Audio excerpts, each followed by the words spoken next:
Radio Francia Internacional, las voces del mundo.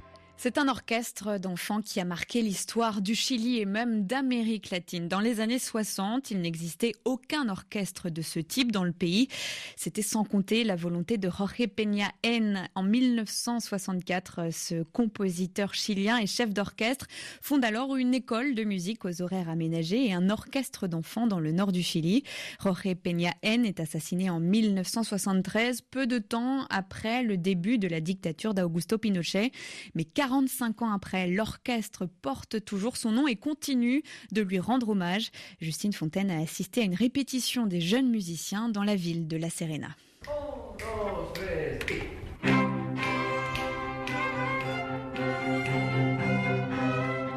Il est 16h à l'école expérimentale de musique de La Serena, dans le nord du Chili, et l'orchestre pour jeunes Jorge Peña-Hen est en pleine répétition sous la direction du chef d'orchestre Ricardo Muñoz. L'orchestre pour jeunes Jorge Peña-Hen est un modèle au Chili, car c'est le plus ancien orchestre de ce type dans le pays et même de toute l'Amérique latine. Dans les années 1950, le musicien et compositeur Jorge Peña-Hen monte un orchestre amateur dans la ville de La Serena. À l'époque, le seul orchestre symphonique du pays se trouve à Santiago, mais après un voyage aux États-Unis où il voit participer des enfants à un concert de musique classique, il a aussi l'idée de fonder un orchestre uniquement composé d'enfants. Nous sommes alors en 1964. Sa femme Nela Camarda se souvient. Jorge fue a varias escuelas. Jorge s'est rendu dans plusieurs écoles publiques de La Serena et a choisi 6 enfants dans chaque école. Personne n'avait d'instrument, alors le professeur de violoncelle, par exemple, allait dans l'une des écoles et il enseignait aux enfants avec son propre violoncelle. Le professeur de flûte faisait la même chose, à son tour, dans une autre école, avec 6 autres enfants, et ainsi de suite. Et le but était que l'enfant commence rapidement à jouer de la musique avant de tout maîtriser, sans avoir à faire de solfège, de gamme, toutes ces choses ennuyeuses. C'est ça le secret.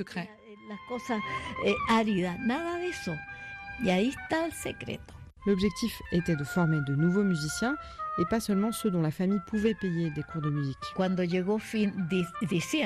À la fin de l'année, en décembre, il a réuni l'orchestre et organisé un concert. C'était merveilleux. Et c'étaient tous des enfants d'ouvriers. Le soir de cette première représentation, le théâtre était rempli d'ouvriers, heureux d'être là. Jorge Peña-Hen convainc ensuite les autorités et l'université de fonder une école publique avec un enseignement approfondi de la musique grâce à des horaires aménagés, et l'orchestre d'enfants se produit en concert à travers tout le pays, puis en Argentine, au Pérou. À Cuba aussi, c'est là qu'ont commencé les calomnies et toutes ces choses terribles qui ont été dites.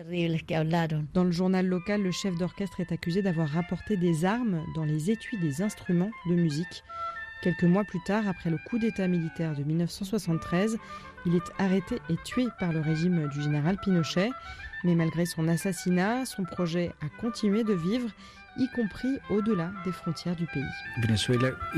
Ce projet a été imité d'une manière admirable et très réussie au Venezuela.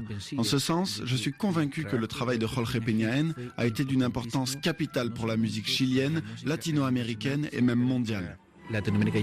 Au Chili, aujourd'hui, ce personnage est méconnu, mais il existe près de 300 orchestres pour jeunes à travers le pays, et celui qu'il a fondé en 1964 continue de se produire au Chili et à l'étranger. Diego González a tout juste 18 ans, il joue des percussions et il est heureux d'en faire partie. C'est une chance incroyable qui m'a permis de voir la vie autrement. Je trouve que ça devrait être gratuit. L'école fondée par le compositeur a en effet dû être privatisée et le coût de la scolarité reste difficile à assumer pour des familles modestes. Justine Fontaine, de retour de La Serena, RFI.